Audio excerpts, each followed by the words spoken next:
Papá, creo que estoy perdido. La voz, apenas un susurro, se coló por el auricular, cargada de una angustia que helaba la sangre. Era tarde, la noche envolvía todo en un silencio inquietante, y el teléfono era el único hilo que unía a Brandon con su familia. La voz temblaba, impregnada de un miedo gélido que atravesaba el teléfono. Cada palabra era un ruego, una súplica por ayuda, mientras el frío y la incertidumbre se colaban en cada pausa. Era Brandon, su hijo, hablando desde algún punto incierto de la noche rural de Minnesota.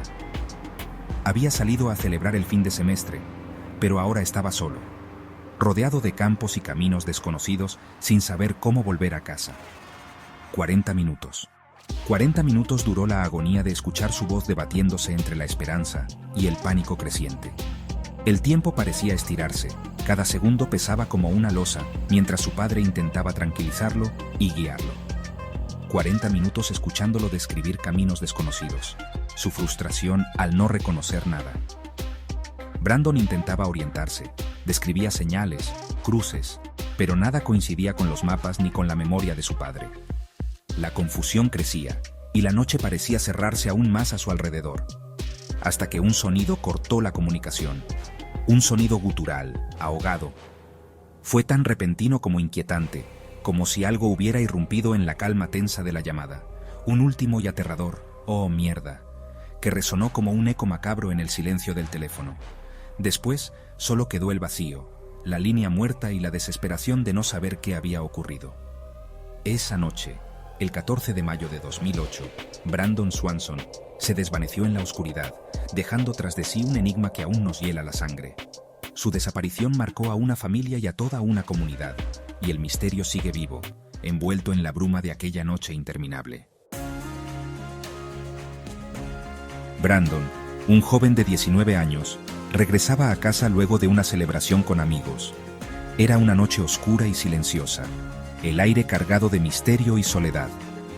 El camino, apenas iluminado por los faros de su coche, parecía interminable y desolado, como si la noche misma quisiera tragárselo.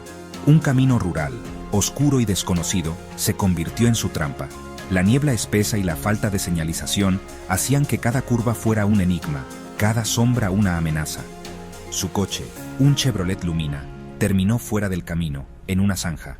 El motor se apagó y el silencio se hizo aún más profundo, solo interrumpido por el sonido lejano de grillos y el crujir de las ramas.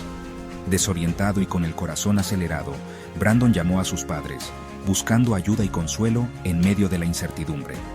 Las indicaciones que daba eran confusas, contradictorias. No lograba describir con claridad dónde estaba, como si el paisaje cambiara a su alrededor.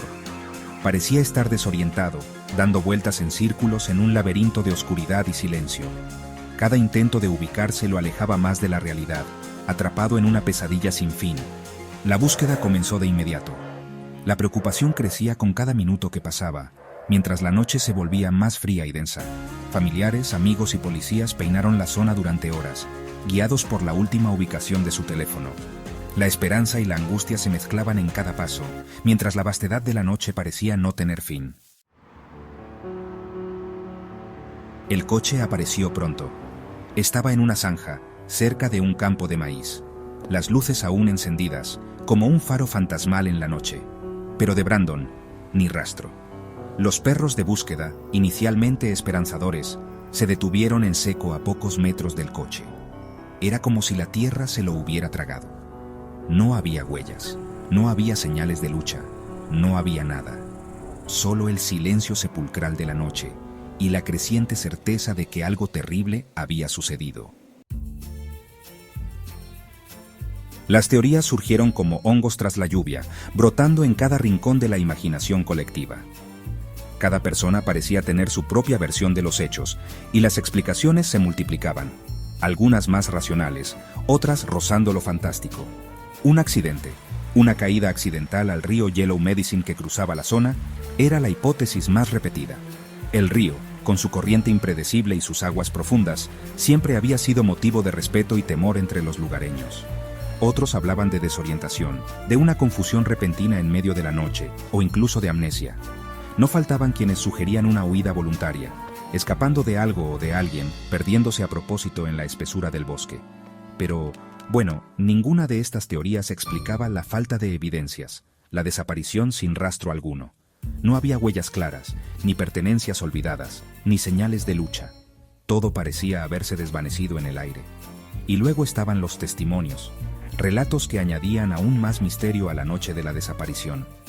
Habitantes de la zona aseguraban haber escuchado gritos esa noche, voces que rompían el silencio y que helaban la sangre de quienes las oían desde sus casas. Voces que clamaban por ayuda, que se desvanecían en la oscuridad, como si fueran absorbidas por la niebla y el viento, dejando tras de sí solo un eco inquietante. Susurros de algo siniestro acechando en la noche, rumores de presencias invisibles que rondaban el bosque y el río, alimentando el temor de los habitantes. Así, las historias crecían y se entrelazaban, alimentando la leyenda de una presencia oscura en la zona, un misterio que parecía desafiar toda lógica y explicación racional.